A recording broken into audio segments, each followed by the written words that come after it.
Assalamualaikum warahmatullahi wabarakatuh. Selamat bertemu kembali semua anak-anakku dalam pembelajaran ilmu pengetahuan sosial. Dan kembali lagi bersama Arahnya 6 ya.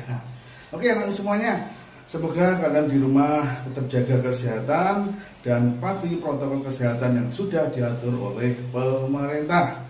Pada kali ini kita akan belajar bersama melanjutkan materi yang lalu-lalu tentang ilmu pengetahuan sosial. Tentunya jangan lupa, walaupun dalam pembelajaran jarak jauh, kalian harus tetap belajar, banyak membaca. Semakin banyak ilmu yang kalian dapat, maka semakin banyak pengetahuan yang kalian miliki. Tentunya tidak akan ada gunanya, tentunya semuanya akan berguna ilmu yang kalian pelajari sekarang untuk masa-masa yang akan datang dan juga pada masa sekarang. Oke anak semuanya, semoga kalian juga sehat dan tolong dipersiapkan buku pembelajaran untuk menunjang kegiatan belajar mengajar hari ini. Oke anak semuanya, kita simak pembelajaran hari ini. Kita simak video berikut. Pada pembelajaran kali ini kita akan belajar bersama tentang perubahan sosial budaya dan globalisasi. Semua ini berada pada bab 2 di PS kelas 9 semester 1. Dalam perubahan budaya ini tentunya kita akan melihat banyak hal yang akan kita pelajari bersama. Ada 5 poin yang akan dijelaskan dalam pembelajaran daring dan pembelajaran jarak jauh kali ini. Satu yang harus kalian tahu adalah tujuan pembelajaran, yaitu menganalisis perubahan kehidupan sosial budaya, di mana setelah mempelajari ini diharapkan kamu mampu mengetahui pengertian perubahan sosial budaya dan mampu menjelaskan bentuk-bentuk perubahan sosial budaya. Selanjutnya, dalam mempelajari perubahan sosial budaya, kita harus tahu perubahan sosial budaya meliputi berbagai hal seperti cara berpikir, berperilaku, dan alat-alat. Dalam cara berpikir, masyarakat juga mengalami perubahan, misalnya perubahan dari berpikir magic ke rasional, menerima segala sesuatu secara objektif dengan menggunakan pikiran yang rasional. Selain itu, mendapat juga perubahan dalam penggunaan alat dari tradisional ke alat yang lebih modern. Menurut Suryono Sukamto, bahwa perubahan sosial merupakan bagian dari perubahan kebudayaan. Perubahan dalam kebudayaan mencakup hal-hal seperti kesenian, ilmu pengetahuan, teknologi, dan filsafat. Menurut perubahan sosial sebagai perubahan pada sistem sosial, struktur, dan fungsi masyarakat. Apa saja yang akan termasuk terjadi perubahan? Misalnya, perubahan perilaku remaja, perubahan nilai dan norma dalam masyarakat, perubahan pada peran perempuan dan laki-laki, serta masih banyak perubahan lainnya. Tentunya kalian pasti tahu istilah kids zaman now. Nah, tentunya anak-anak sekarang, balita-balita sekarang terjadi perubahan sosial dari mereka masih usia balita. Tentunya permainan mereka atau hiburan mereka bukan hanya boneka, main-mainan, hewan-hewan mainan. Mereka sudah mengenal yang namanya Android sejak dini, di mana mereka selalu suka melihat video-video yang ada di Android. Itu contoh perubahan perilaku balita pada zaman sekarang yang sering disebut kids zaman now. Oke anak-anakku, selanjutnya dalam perubahan sosial budaya ada yang namanya perubahan sosial budaya dalam masyarakat. Sangat banyak dan beragam, baik bentuk maupun jenisnya. Oleh karena itu, untuk mempermudah mempelajari bentuk-bentuk perubahan sosial budaya, perlu diklasifikasikan. 1. Perubahan dilihat dari waktunya, perubahan dilihat dari pengaruhnya, dan perubahan dilihat dari perencanaannya. Perubahan sosial yang terjadi mempunyai kecepatan atau waktu yang berbeda-beda antara masyarakat satu dengan masyarakat yang lain. Pada masyarakat tradisional, tentunya kecepatan perubahan sosial budaya akan lebih lambat dibandingkan dengan masyarakat modern. Mengapa demikian? Hal tersebut dikarenakan masyarakat modern lebih terbuka dan heterogen dibandingkan dengan masyarakat tradisional, di mana heterogen itu lebih beragam. Seperti halnya kita di kota besar pasti akan bertemu dengan manusia dari beraneka ragam jenis, asal-usul, pekerjaan, dan status sosial. Perubahan sosial yang lambat atau evolusi merupakan perubahan sosial yang memerlukan waktu yang lama dan diikuti oleh rentang perubahan kecil yang terjadi secara lambat. Jadi singkat waktu, evolusi adalah perubahan sosial yang cukup lama, di mana lamanya waktu yang diperlukan dalam perubahan mata pencarian masyarakat dari masa berburu dan meramu, bercocok tanam dan berternak, masa pertanian dan masa perundagian. Itu adalah sebagai contoh perubahan sosial yang terjadi dalam masyarakat dari masa ke masa. Tentunya seperti kalian ketika disuruh beli makanan biasanya langsung beli bayar.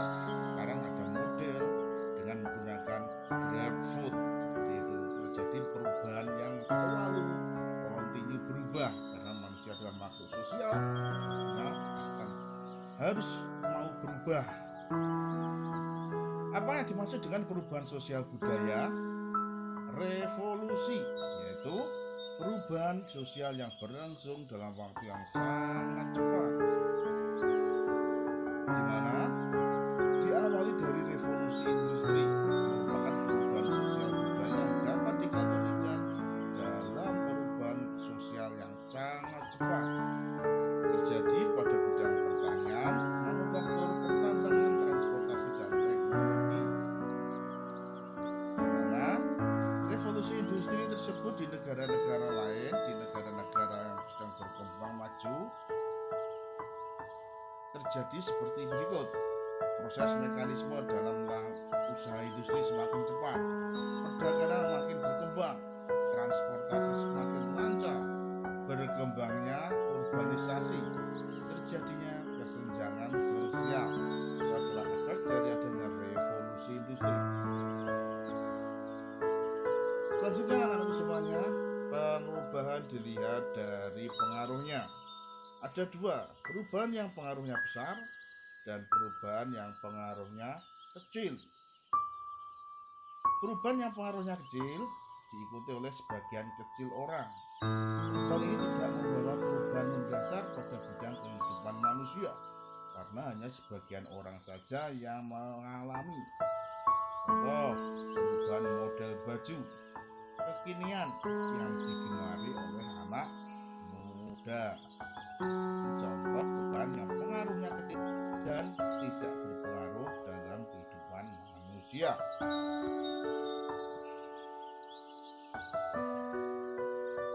Dalam perubahan kecil merupakan perubahan penunjang yang nantinya muara hidupnya akan terjadi perubahan secara besar, di mana perubahan yang pengaruhnya sangat besar yaitu perubahan yang memiliki akibat dan efek yang besar pula bagi masyarakat, yaitu perubahan yang membawa perubahan dalam sendi-sendi kehidupan dalam suatu masyarakat. Contoh, industrialisasi merupakan salah satu contoh dari bentuk perubahan. Industrialisasi membawa pengaruh besar terhadap berbagai bidang kehidupan di masyarakat.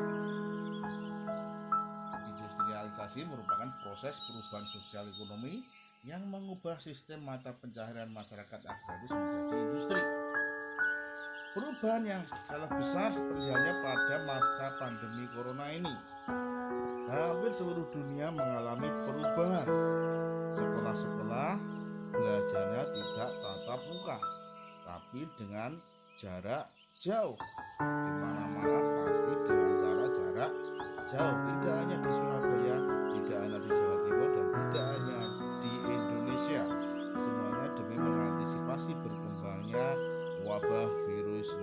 COVID-19.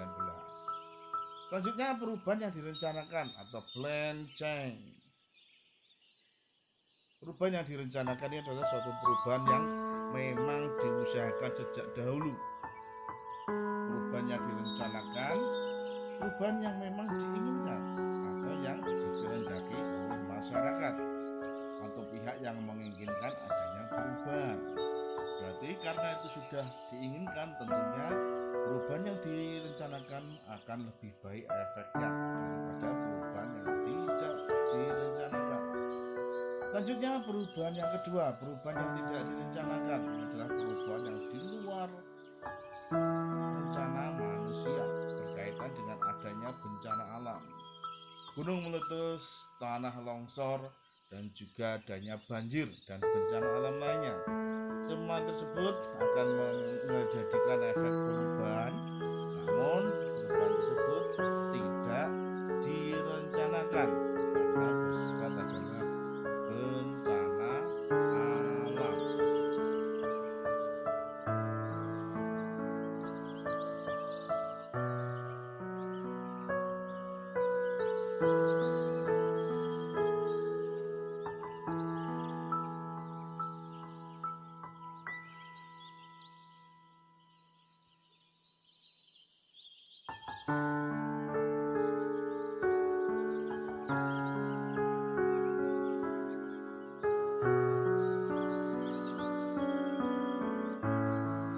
Dari perubahan-perubahan tersebut terjadinya efek negatif dan efek positif. Pasti ada dampak yang ditimbulkan dari setiap adanya perubahan sosial budaya. Ya, dalam perubahan sosial budaya dalam globalisasi ini akan mengakibatkan sesuatu yang pro, setuju, dan juga akan mengakibatkan sesuatu yang kontra. Oke, anak-anak semuanya, itu tadi pembelajaran yang kita pelajari hari ini berkaitan materi-materi tadi. Tentunya apabila kalian belum paham, bisa kalian ulang videonya atau bisa kalian baca-baca di buku pembelajaran IPS sehingga kalian bisa paham dan bisa tahu apa maksud dan tujuan pembelajaran hari ini. Dan jangan lupa silahkan klik link pembelajaran hari ini sebagai tugas. Tentunya aktivitas kalian belajar hari ini, insya Allah ketika niat kalian untuk mencari ilmu, menuntut ilmu, insya Allah akan dicatat sebagai amal ibadah. Oleh karena itu, anak semuanya segera luruskan niat pembelajaran kalian. Kita semua sebagai umat Islam wajib menuntut ilmu. Oke, terima kasih atas partisipasi kalian dalam pembelajaran hari ini. Assalamualaikum warahmatullahi wabarakatuh.